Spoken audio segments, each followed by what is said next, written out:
Drodzy słuchacze i widzowie moich podcastów historycznych, witajcie w X wieku, w okresie, gdy rodziło się państwo polskie. Czy słysząc imię Mieszko I myślisz przede wszystkim o chrzcie Polski w 966 roku? Większość z nas tak ma. Szkolne podręczniki malują Mieszka głównie jako władcę, który wprowadził nasz kraj do chrześcijańskiej Europy. Dziś poznamy Mieszka jako wojownika, człowieka miecza, wodza, który wykuwał przyszłą potęgę Polski w ogniu bitew. Wyruszymy tropem zapomnianych, przemilczanych i rzadko wspominanych starć, które kształtowały jego panowanie. Poznacie wyprawy i bitwy, o których w szkole nie usłyszycie, a które zdecydowały o tym, że na mapie Europy w ogóle pojawiło się państwo Polan. Wyobraźcie sobie świt we wczesnym średniowieczu. Mgły unoszą się nad rzeką Odrą, słychać stłumione odgłosy zbroi i ciche modlitwy wojów przed bitwą. Młody książę Polan ściska w dłoni włócznię, a w jego oczach widać żar determinacji. To Mieszko, nie pomnikowa postać z kronik, lecz żywy dowódca na czele swoich drużynników. Zanim stał się tym od chrztu, był wojownikiem z krwi i kości, zahartowanym w boju. I właśnie o tym mniej znanym obliczu Mieszka opowiem. Każdy wielki dowódca musi kiedyś zaznać goryczy porażki. Dla Mieszka takim zimnym prysznicem była wojna z banitą saskim, Wichmanem, w latach 60. X wieku. Około 963 roku Mieszko stanął do walki z Wichmanem i poniósł sromotną klęskę. Jego drużyny zostały rozbite, wielu wojów zginęło lub dostało się do niewoli, a wśród poległych był rodzony brat Mieszka. Młody władca Polan musiał przełknąć upokorzenie i pogodzić się ze stratą brata. Czy zwątpił wtedy w siebie? Czy nocami dręczyły go myśli, że zawiódł swój lud? Zapewne tak. Lecz prawdziwego wojownika poznaje się nie po tym, jak zaczyna walkę, ale jak ją kończy. Mieszko wyciągnął lekcję z porażki. Gdy Wichman ponownie zagroził jego ziemią, kilka lat później książę był już gotowy. Nadeszła jesień 967 roku, gdzieś na Pomorzu Zachodnim, na niezidentyfikowanym dziś pobojowisku, Mieszko zastawił pułapkę. U jego boku stanęli sprzymierzeńcy, m.in. oddziały czeskiej jazdy, przysłane przez sojusznika, księcia Bolesława Okrutnego. Wichman, pewny siebie awanturnik, nie przeczuwał, że wpadnie prosto w sidła. Bitwa rozgorzała zaciekle. Wyobraźcie sobie dziką szarżę pancernej konnicy i zbitą ścianę tarcz piechoty Polan. Mieszko udawał odwrót, cofając powoli swoje siły, by wciągnąć wroga w przygotowaną zasadzkę. Gdy Sas i sprzymierzeni z nim wieleci rzucili się w pościg, Polanie nagle przeszli do kontrataku. Z zarośli na flanki najeźdźców uderzyła ukryta wcześniej konnica Mieszka i Czechów. Zaskoczony nieprzyjaciel został otoczony. Armia Wichmana została doszczętnie rozbita, a on sam, śmiertelnie ranny, usiłował uciec z pola walki. Nie uszedł daleko. Dopadli go chłopi żądni grabieży. To starcie pokazało, że Mieszko nie jest tylko odważny, ale i przebiegły. Swoje zwycięstwo zawdzięczał doskonałemu planowi, który mistrzowsko wprowadził w życie. Wichman walczył chaotycznie, bez planu i przegrał. Mieszko zaś chłodno przewidywał ruchy wroga, wykorzystał teren i zjednoczył różne formacje, piechotę i jazdę we wspólnym wysiłku. To była pierwsza wielka wiktoria Mieszka, która dała mu sławę sprawnego wodza. Wieści o rozgromieniu awanturnika Wichmana rozeszły się szeroko. Czy można się dziwić, że niedługo potem żydowski podróżnik Ibrahim ibn Jakub nazwał Mieszka królem północy, pisząc, iż żaden inny władca Słowian nie ma tak rozległych ziem i takiej siły militarnej. Mieszko I wkroczył na dziejową scenę jak smok z północy. Oto wojownik, z którym trzeba się liczyć. Kilka lat po rozprawie z Wichmanem Mieszko znowu musiał chwycić za miecz, tym razem przeciwko jeszcze potężniejszemu wrogowi. Rok 972.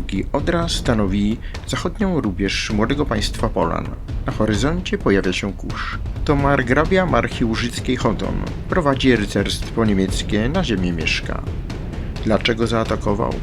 Może pragnął powstrzymać rosnącą potęgę Polan, a może chciał sławy i łuków. Tak czy inaczej Chodon złamał wcześniejsze układy i ruszył na Pomorze Zachodnie. Mieszko nie zamierzał poddać się bez walki. 24 czerwca 972 roku, Dzień Świętego Jana, to data bitwy pod Cedynią, pierwszej w historii odnotowanej w kronikach. W wyobraźni przenieśmy się na pole bitwy pod Cedynią. Świta słońce leniwie oświetla pagórki nad Odrą.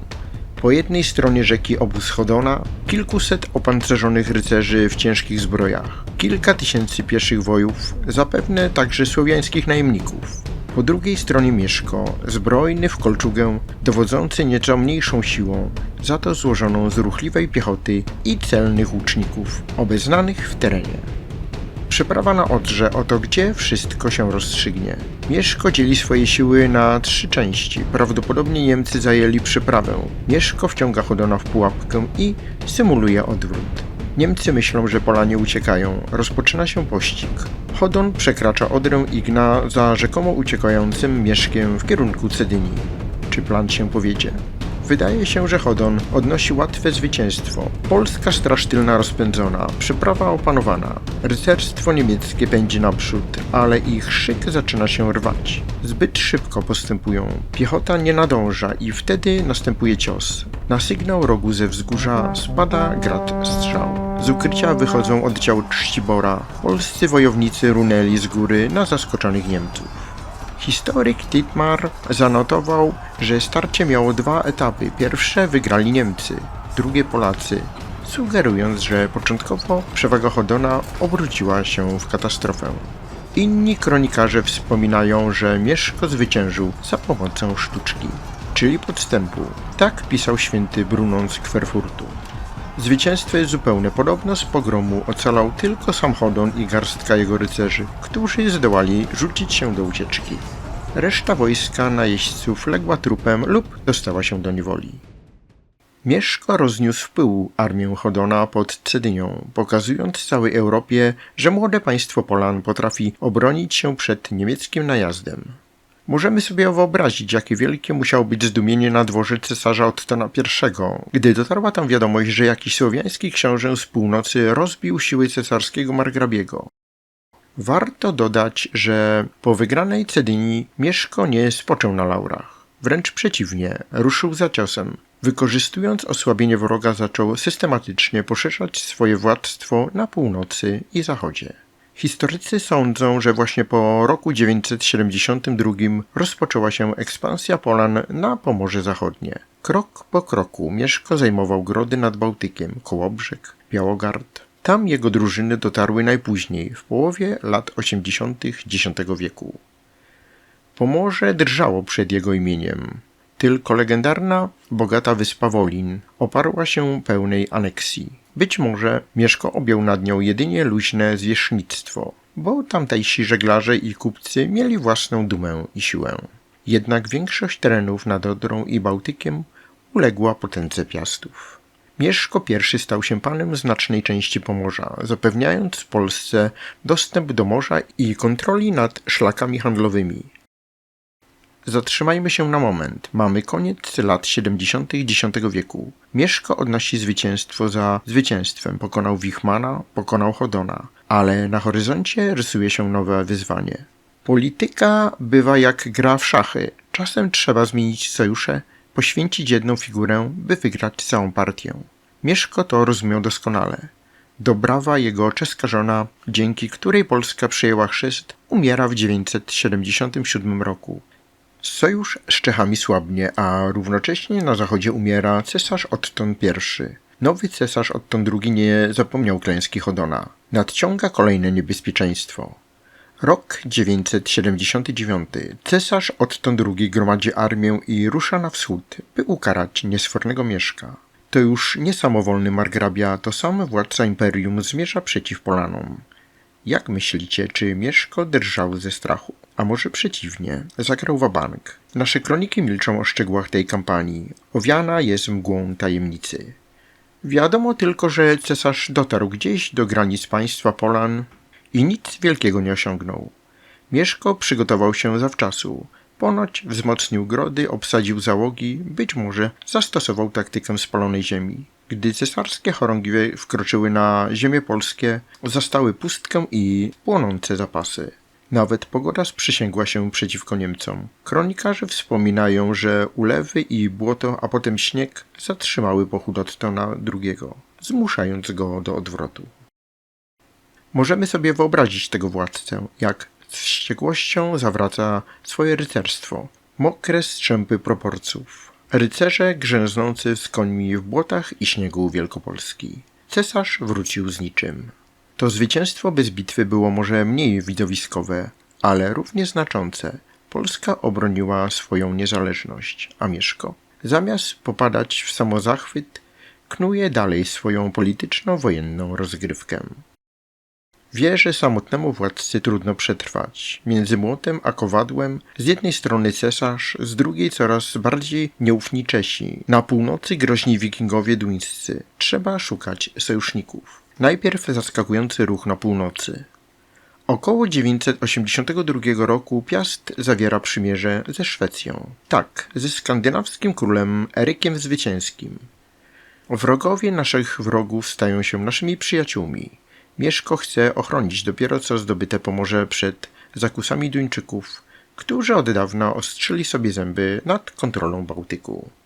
Co robi Mieszko? Sięga po najstarszą metodę dyplomacji – małżeństwo dynastyczne. Wydaje swoją córkę lub siostrę, Świętosławę, za szwedzkiego króla Eryka. Wyobraźmy sobie tę scenę. Na dworze wikingów staje słowiańska księżniczka, piękna i dumna, by poślubić potężnego wojownika z północy. Tak przypieczętowano sojusz przeciwko Danii. Dzięki temu, gdy duńskie drakary pojawiły się na horyzoncie, Mieszko mógł spać nieco spokojniej. Wiedział, że za plecami ma przyjaciela po stronie króla Szwecji. To posunięcie świadczy o niesamowitej dalekowzroczności. Nasz książę myślał nie tylko mieczem, ale i sercem, a raczej oszenkami swoich dzieci. Kolejny sojusz Mieszko zawiera z niedawnym wrogiem, z samym imperium. Po śmierci Ottona II w 983 roku władzę w Niemczech sprawuje regentka, cesarzowa Teofona w imieniu małego Ottona III.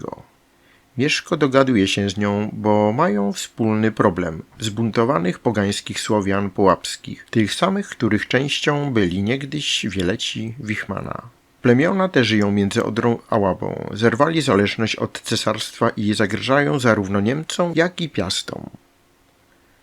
Wróg mojego wroga jest moim przyjacielem. Tak rozumuje Mieszko. I tak polskie drużyny stają ramię w ramię z niemieckimi rycerzami przeciwko wspólnemu nieprzyjacielowi. Historycy odnotowują 3 wielkie wyprawy zbrojne na pogan w 985 roku, 986 i 991. Wyobraźcie to sobie, polscy wojowie maszerują u boku saskich margrabiów, a nad nimi łopoczą obok siebie orzeł piastowski i cesarski czarny orzeł. Walki na Połabiu nie były łatwe. To harde, wojownicze plemiona, broniące swojej pogańskiej wolności. Pierwsze wyprawy w 985 roku i 986 roku prawdopodobnie nie przyniosły rozstrzygnięcia. Lecz w roku 991 sojusznicy odnieśli wspaniały sukces. Zdobyli strategiczny gród Brenna, czyli dzisiejszy Brandenburg. Brenna uchodziła za klucz do całej ziemi zbuntowanych pogan. Potężna twierdza, którą wcześniej cesarstwo utraciło w wyniku słowiańskiego buntu. Możemy niemal usłyszeć huk walących się palisad i triumfalne okrzyki zwycięzców na wałach zdobytego grodu. Zdobycie Brenny to był pokaz siły i świetnej współpracy Mieszka z Niemcami. Książę Polan udowodnił, że umie walczyć nie tylko przeciw, ale i obok potężnych sąsiadów, jeśli wymaga tego racja stanu.